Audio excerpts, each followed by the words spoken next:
Behind me is some of the highest and most rugged terrain in North America. And this week, the rough scientists face a truly mountainous task. Can they succeed, or have they peaked?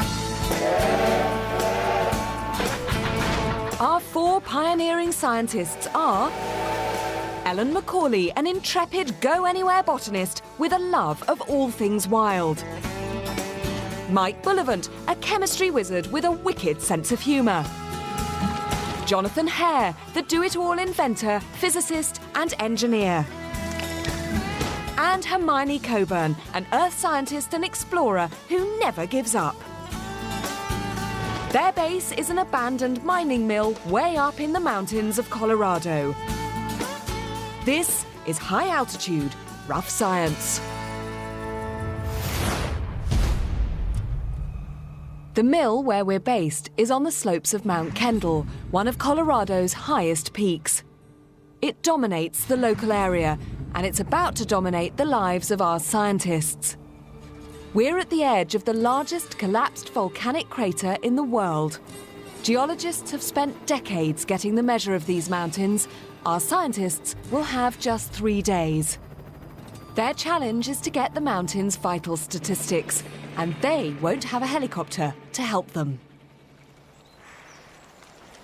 Well, what a glorious sunny morning. Are you admiring our mountain? Isn't it gorgeous? That's Mount Kendall. It would be great to find out the height of it, but not just the height, also how much it weighs. I think that sounds like a job for a botanist and a geologist. I think you're right. Do you really think that botany and geology is the key to this one? It will be by the end. Well, that sounds good. The other thing is, if it's going to be as bright and sunny and squinty as this, and we're going to be working on the mountain, it would be quite nice to have some sort of protection from the sun. Boys. Right, well, if we could find some sand, we could make some sunglasses for you. That would be fabulous. I'll help him. OK, you said it, not me. You're now committed. You have 3 days. Let's get started. So Hermione and Ellen have to work out the height and weight of Mount Kendall. Jonathan and Mike are making me some surveyor's sunglasses, and Mike's committed them to making the glass lenses out of sand, something Jonathan still can't quite believe. Across the valley, the girls are considering the huge task ahead of them. How do you weigh an entire mountain? They've decided to start by sketching the peak to give them a better feel for what they're up against. Oh, this is a very peaceful scene. I have to say, sitting and looking at this mountain, well, it does seem impossible just looking at it here. Okay, but first, the height really isn't that tough. All I have to do is boil water at the top. But how would boiling water tell you the height of a mountain? Well, the temperature at which water boils decreases as you go up in altitude. OK, so that's easy. Yeah. All right. Weighing. But yes, in terms of how much the mountain weighs, we need to know what it's made of. I know what you're going to say. It's rock. You were going to say that. But different rocks have different densities. Right. And it's the density that controls how much mass is in the mountain. Right. So what I need to do is get a handle on what rock types make up the mountain. So you're going to have to go off, collect samples and work out their densities. Yes. And it also means, it sounds like you're going to need to know the volume of the mountain. OK, because its mass of the mountain is the density times the volume. Exactly. Right. So it sounds like, both from an altitude point of view and from a volume point of view, we're definitely going to need to get to the summit. I had a feeling you guys were going to drag me up there. You are going to love it. I am going to love it. And what's more, I'm going to race you. Let's go.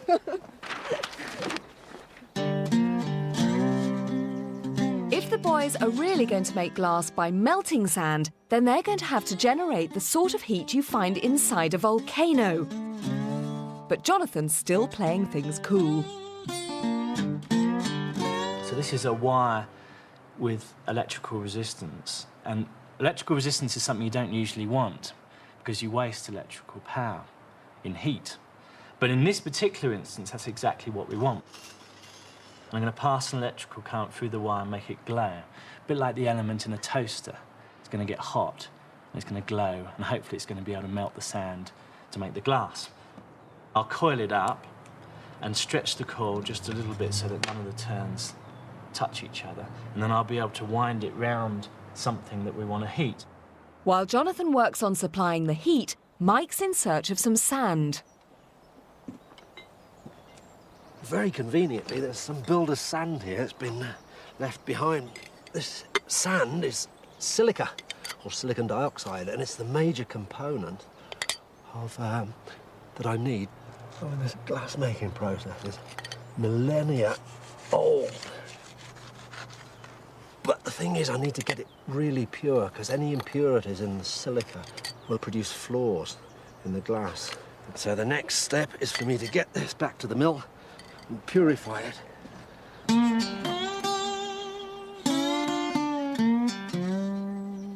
High above Mike, we're on the quest for the mountain's density. Hermione needs to work out what type of rock most of the mountain is made of. She can't collect every rock, so she's got to know which rocks to sample. And the key to that is understanding the geological history of the area.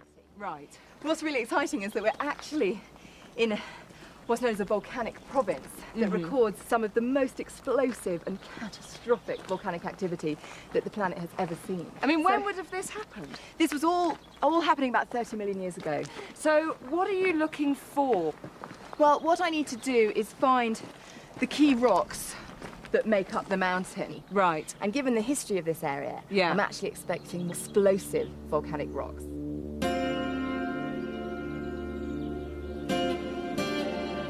On her quest to determine the height of Mount Kendall, Ellen needs to measure the boiling point of water at a known height. So she's gone back to the railhead where the team were dropped off several weeks ago. We know we are at Silverton and 9,302 feet. That is 2,835 meters, which means there's less air preventing the water molecules from going from a liquid to a gas, basically steam. So it escapes at a lower temperature.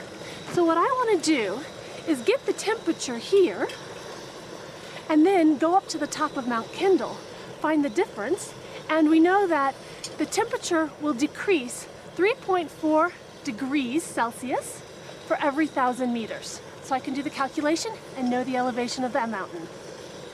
We have 92.8 degrees Celsius. The difference between the boiling points here and on the summit should help Ellen calculate the height of Mount Kendall. Jonathan is hoping that his carefully coiled wire and a bit of electricity are going to generate enough heat to make glass. Oh, that's gone. Okay, so that's far too little wire, because that burnt out straight away. That's 2.5 meters of the electrical resistance wire, and I'm going to put the mains across it. Let's try it.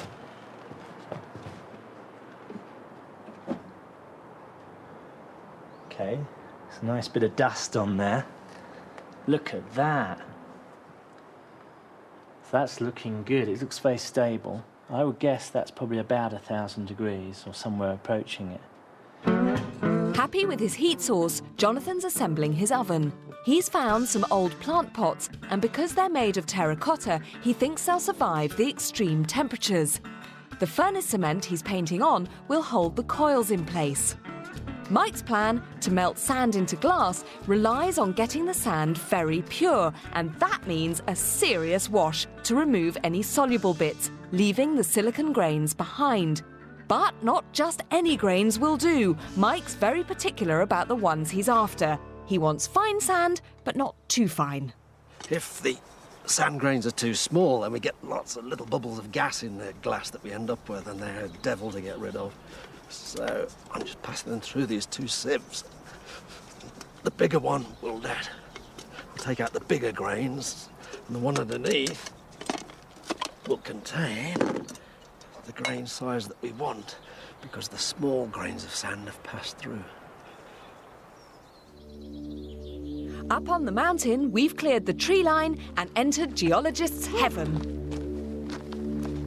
This, to me, is a completely different kind of geological environment, if you like. We've come up into a different type of rock that seems to make up a large part of the mountain up here. It's very hard. It's very hard! This is one of the volcanic rocks. Right. It's been formed by a whole lot of material and ash being spurted out the volcano. Yeah. great speed, really, really high temperature. Yeah. Flowing down the mountainside, Yeah. solidifying and cooling very quickly into this rock here. And the great thing is, I think if I can get the density of this particular rock, Yeah. that's actually going to give me a handle on the density of a large part of the mountain. Because it seems like, well, certainly everything around us. It all looks the same. Seems to be the same, doesn't it? Great. Okay, well, should we press on to the top Yes, then? and And just go and check it. Yeah. Let's pick that up on the way down. Don't Okay. take it up with you. We might be nearing the summit of Mount Kendall, but Jonathan and Mike are still at base camp with their furnace. The crackpot invention. Okay, this is with zinc.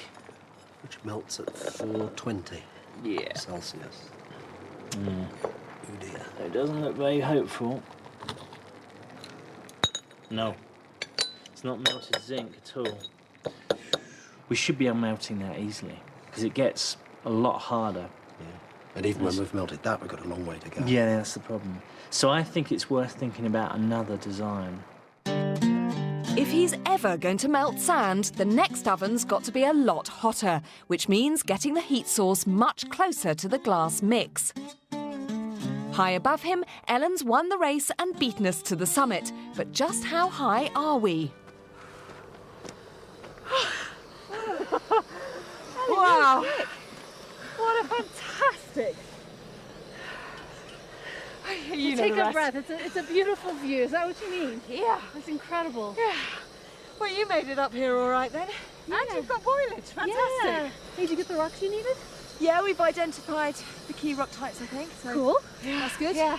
So, what temperature are you boiling at here? We are at 89.2 degrees Celsius. Okay, and what was it in Silverton? 92.8 degrees Celsius. So that's a Okay. difference of 3.6 degrees. 3.6 degrees. Now, you know the height of Silverton. 2,835 meters, Yep. which means Can't believe you're doing maths at altitude. I can barely breathe. 3,893 meters. This is 3,893 metres, you reckon, from your boiling? From boiling, yes. Okay, okay. Gosh, that's a good start. So, Ellen's cracked the height of the summit, but now she has an even tougher task, working out the volume of the whole mountain. And that involves not only working out how wide it is, but mapping its entire shape. Hermione's checking that the top of the mountain is made of the same rock she found below. And I'm, checking Ellen's sums in my head. Now, how are the boys getting on? Furnace development, it seems, is not going well. Oh! The filaments can't take the power. But Mike's carrying on regardless. Cookery time. The glass recipe. We need 100 parts of sand, purified sand, silica. We need 40 parts of washing soda, sodium carbonate, and 15 parts of crushed limestone.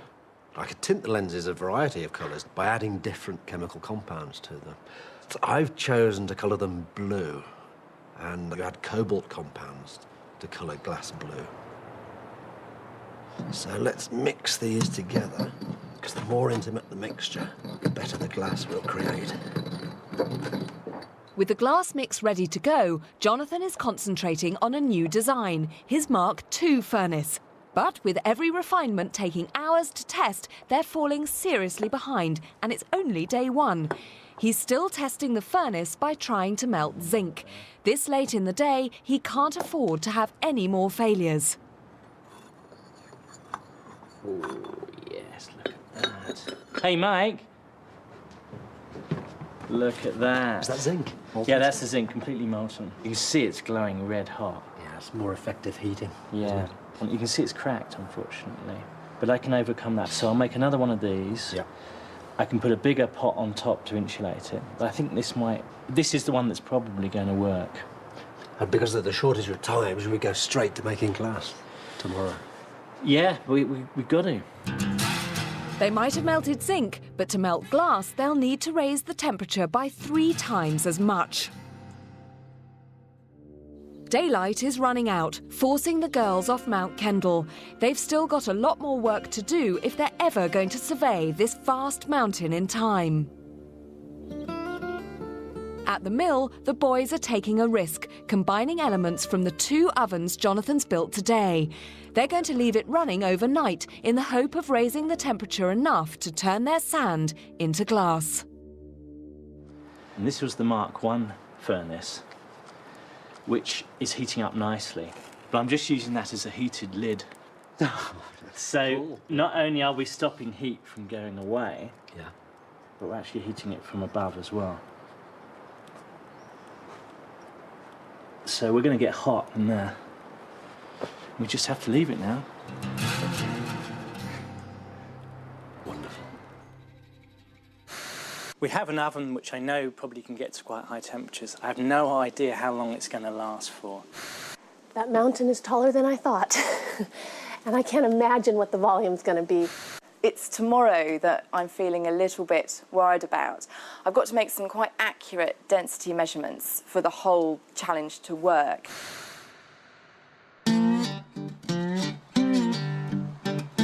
As the first rays of sunlight strike Mount Kendall, Hermione is already building some equipment to measure the density of the rock samples she collected yesterday. And the boys are about to find out if Jonathan's Mark III oven, with its new improved heated lid, has produced any glass at all. Are you ready? Yep. This is very, very nervous. Oh, look at that! Look at that! That's fantastic. What a beautiful colour. Yeah, but they're frosted lenses, though. If you can keep that going for 8 hours or for however long, you think that you will get much clearer. It should be transparent. Really? With a hint of blue. How lovely. It's a good Very, start. I mean, you know, to get the very beginnings of glass at the very beginning of day 2 is pretty good going. Well done. It's a fantastic colour as well. It's great.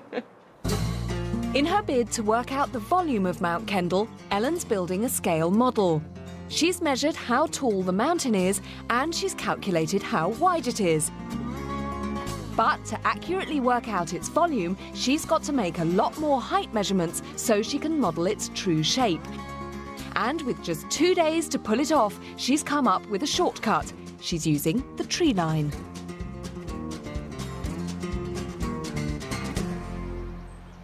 So this is tree line. Above this elevation, too windy, too cold, trees just can't survive. You'll get little plants, but not trees. And this is the key to answering our challenge in terms of volume. It will help me make a model of the mountain so I can calculate the volume. So I want to find out what the altitude is. We'll do our little boiling number. Watch that mercury shoot up. 87, 88, 89, 90.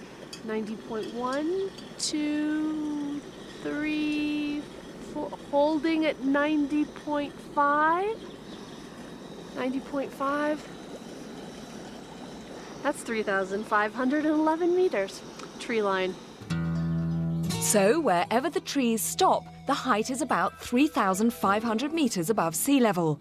Using this information, she can quickly survey the height of large parts of the mountain without having to walk every slope. This should help her complete her scale model and work out Mount Kendall's volume.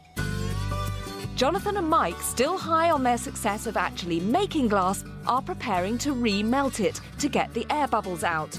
But they'll need even higher temperatures if they're going to make it fluid enough to shape into lenses. Using the rock sample she collected yesterday, Hermione is working on one of the key components of Mount Kendall's mass, its density. The way it works is we drop the rock in this bucket. Yep. And then fill this side up with water. And we're just Right. working on the principle that 1 millilitre of water is close enough to 1 gram. Oh, that's really clever. So- Nice and simple. And Very simple. Okay. woohoo! We've got Oh, too far. No, Gone but too far. only just. So now we need volume to get the density. And that's just, again, a very simple method using water. The amount of water that the rock displaces gives us its volume. Right. So just drop it in here. It's full to the brim. It's so simple and yet so clever. I just... One rock down and a whole mountain to go. All of Ellen's meticulous surveying and mapping has produced a 10,000th scale model of the mountain, and the amount of clay in the model should give her the volume of Mount Kendall. Getting a volume for a block of clay is even easier than for a lump of rock. All she has to do is squash it up into a nice, regular shape that's easy to measure. The weather has started to deteriorate abruptly as day 2 comes to an end. The temperatures have dropped sharply, which isn't good news if you're trying to make molten glass. The whole challenge now hinges on being able to pour their beautiful blue glass into a couple of moulds. Just a little bit worrying. Ah, that's fine. It's all okay. I'm just hoping I haven't spilt the glass. Are you ready, Mike? Yeah. Wow! Wow, wow, wow, look at that! Stuck to the bottom. Can you get it out? Be careful. It's stuck. Okay. Well, let's... can we pick it up and pull the thing? The whole thing. Yep. Wow, it's really gloopy, isn't it? It's like molasses. Is it actually... Glass. It's not flowing. It's Okay, not put it back, flowing, is Mike. it? Put it back. Well, we've got the glass in there. So you're not going to pour a mould from this? It's not fluid enough. No. Right. The temperature isn't high enough. Oh, We've got the glass there. It's stuck in how the crucible. frustrating. The glass challenge is suddenly looking as grim as the weather. Let's hope the double rainbow is a good omen for tomorrow. It's glass, but with the temperatures we're getting, it's not liquid glass that we can pour. And we're 1,000 miles away from making a pair of spectacles that will function.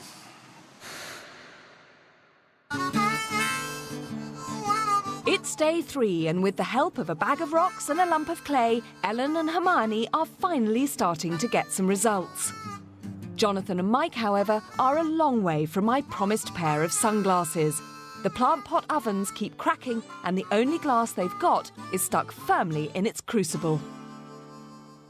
Is it salvageable in any way? I have to say it doesn't look like it, but do you think there's anything you can do? Yeah, I think we just smash it up. Get all the blue glass out, Yeah. ignore the rest, Yeah. put it in the crucible and reheat it, Okay. and then we can pour it out. I hope we can cast it. Mike sets to work salvaging the glass with a delicate touch, but their recovered fragments of glass will just stick to the crucible again unless Jonathan can get the oven hot enough for the molten glass to flow. With only 8 hours to go, this is definitely their last chance. Thankfully, the girls look like they're saving the reputation of rough science. Hermione has measured all her rock samples and arrived at an average density for the mountain, and Ellen's finished taking measurements from her model, so hopefully we've now got everything we need to work out a mass for our mountain. Hey, Hermione and Kate, come here for a second. What have you done to your lovely model? What do you mean? I just kind of cut off the top and I filled in all the valleys. Come on, what's the volume? The volume is 13.5 kilometers cubed. That is enormous. It's enormous. I can't even imagine that size. So, come on, Hermione. You've got the density. Yes. Put them together. We get the mass. No, we don't. Well, I can give you an answer, but not the answer. What on earth do you mean? There's more to the mountain than meets the eye. So I just need to talk to Ellen, Yeah. do a few more calculations, and Yeah. then we're going to come up with a value for Mount Kendall in its entirety. You haven't got long. I can't stand this any longer. So, there's still a missing measurement. It's a bit late in the day for an unwanted surprise. The success of both challenges hangs in the balance. With an even hotter oven, Jonathan and Mike are hoping that their recovered glass is now molten enough to pour into the moulds. If they're to complete the challenge, this attempt has to succeed. Whoa, Look at that. Woohoo! Wow. Oh, it's really gloopy. It's so beautiful. Oh. Oh, look at that colour. That's fantastic. Sticks to everything. It's like very sticky toffee, very, very. Now, is there going to be a way to polish it down, do you think? Yeah, we could. So we I can mean, you do could make a sort of contact lens, couldn't you? Good luck, guys. It's looking fabulous. It's just not looking very clear. Now, what exactly did Hermione mean by there being more to Mount Kendall than meets the eye? Now, just as an iceberg is predominantly submerged under the water with just a little bit poking out. Yeah. Well, a mountain is the same. Okay. There's much more to it. It actually has a root that protrudes right down into the earth. So they're Okay. not just what you can see. Yeah. They're not just the rock going down to sea level. Yeah. They actually protrude right down into the earth. What you have to imagine is this, the bit protruding above the waterline, Yeah. is a bit of mountains that we can see. Okay. And then beneath them, you've got these deep roots. Yeah. And what you see here is the higher the mountain range, Yeah. the deeper the root. Well, I shall look forward to getting the result. I warn you, it's going to be a big number. Ellen's got a volume. Hermione's got a density. With these figures, they can work out just how deep the mountain goes, and then calculate a total mass for Mount Kendall, root and all. Mike's got one hell of a lot of polishing to do if he's going to turn those blobs of glass into the surveyor's shades he's promised me. And Jonathan's only just started on the frames. Hopefully, somewhere in that blackboard full of equations lurks the mass of Mount Kendall. 'Cause time's up. Goodness, it's bright out here. I can't see a thing. If only I had a pair of sunglasses. Ta-da! Oh, those are brilliant. I don't believe you managed to do this after all that stuff. Oh, yeah, they're very you. They're very you. I can't see any glare through those at all. In fact, I can't see anything through them at all. Where are you? There you are. They're a magnificent achievement, but perhaps not ideal. I'm going to keep them on at this sort of slightly jaunty academic angle. Because, girls, this is now the time that we need to reveal our mountain over there, its vital statistics. Now, I have here a letter from a Professor Lang Farmer from the Department of Geological Sciences at the University of Colorado Boulder. And he has given me a height of Mount Kendall, but I'd like you to tell me it first. Well, according to our boiled water, it is 3,893 meters. And the height, according to Professor Lang Farmer, is 3,982.52 metres. Hey, that's less than 100 meters out. Less than 100 metres out. That's not bad. So it's boiling water versus the United States Geological Survey, and I think you've done pretty well, I have to say. Now, there is another number on this letter, Hermione. It's the weight of the mountain. Tell me what you got. Well, bear in mind that it reaches down almost 50 kilometres below the peak that we can see. Wow, okay. We got round about 3.2 trillion tonnes of rock, but given a little bit of uncertainty, Yeah. Ellen and I On this part. are going to go for 3 trillion tonnes. He says, according to my calculations, the entire mountain from its peak to the base of the crust should weigh 3 trillion tons. I can't believe it. Absolutely spot on.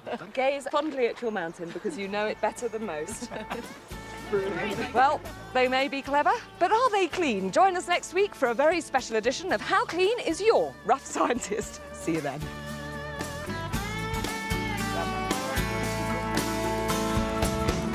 For a free survival science pack and details of all Open University programmes, call 0870 900 9581 or go to open2.net, where you'll also find videos exploring more of the science behind the programme.